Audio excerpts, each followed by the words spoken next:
Hey, good evening. It's Brett with Ironclad Preservation, and it's Friday in November. Just wanted to reach out. I've been off the social media for a little bit and doing a lot of reflecting.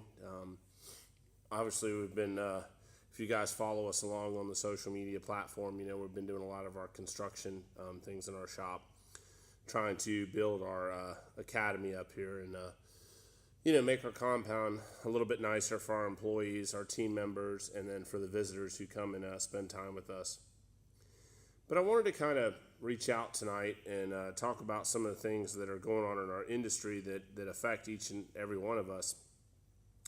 Primarily the relationship that we have with our clients and how we perceive other contractors. And, I'm under a little bit of fire lately, for my friendships with Paul Williams and things of that nature. And I get it, guys. Paul has some really abusive language, and he goes off on people. Paul's Paul. I mean, he tends to, if anyone says something about him on social media, I'm sure he goes off on a rampage, and then he writes about that. And I don't tell that man what to write. I don't control that.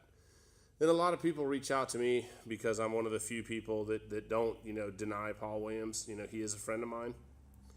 I'm not going to be one to deny Paul. I'm not, Peter to Jesus that, hey, man, I got your back. And then, went under persecution of, friendship or whatever. He denied Jesus Christ.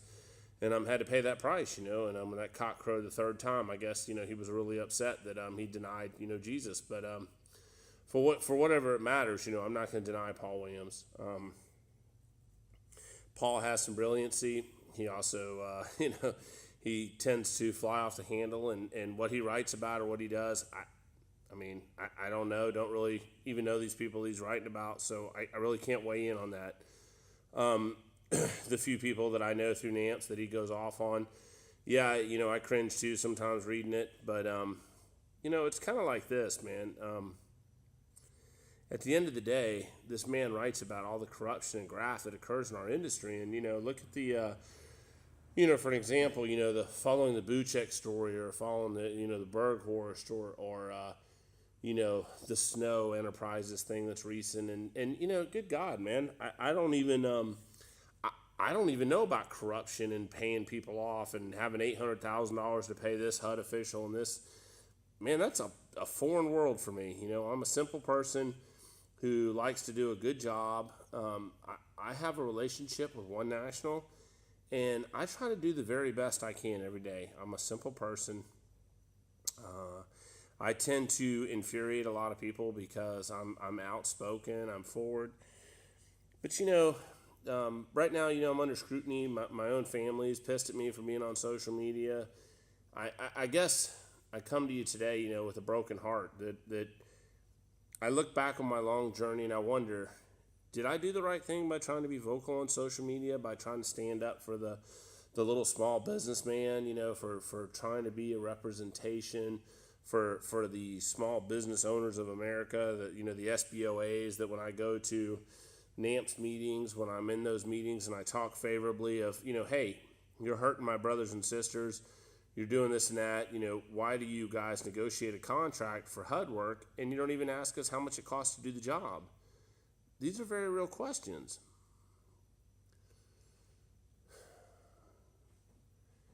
I'm at a loss for words, as my business suffered, probably.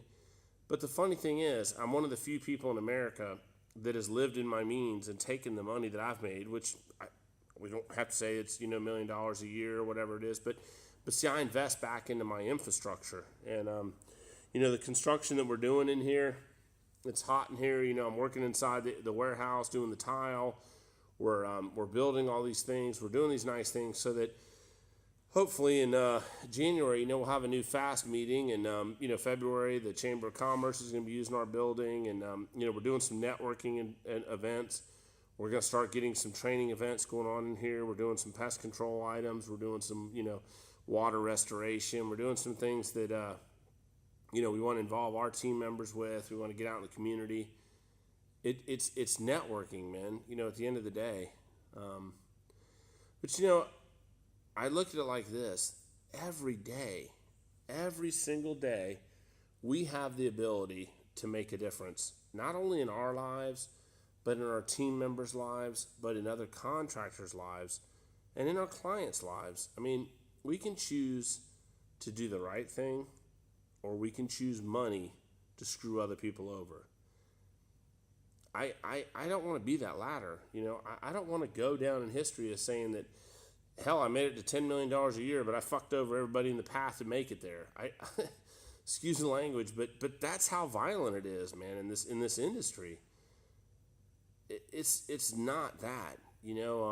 I remember the story about is it Dean Koontz or whatever that owned this inspection company in South Florida, and he was hiring kids in there, and they were writing BS stuff and doing things, and these inspections are to be taken very seriously, because that's what alters the security level for my preservation teams to come in there.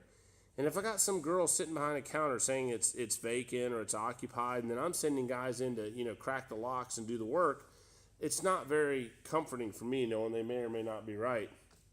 But let me get back with you guys. One of my guys just walked in. Let me go ahead and get him taken care of, and I'll get back with you. But hey, remember, man, just be a good cat. There's a lot of bad people out there in our industry, and we need to do the right thing. Thanks. Catch up with you later. Bye.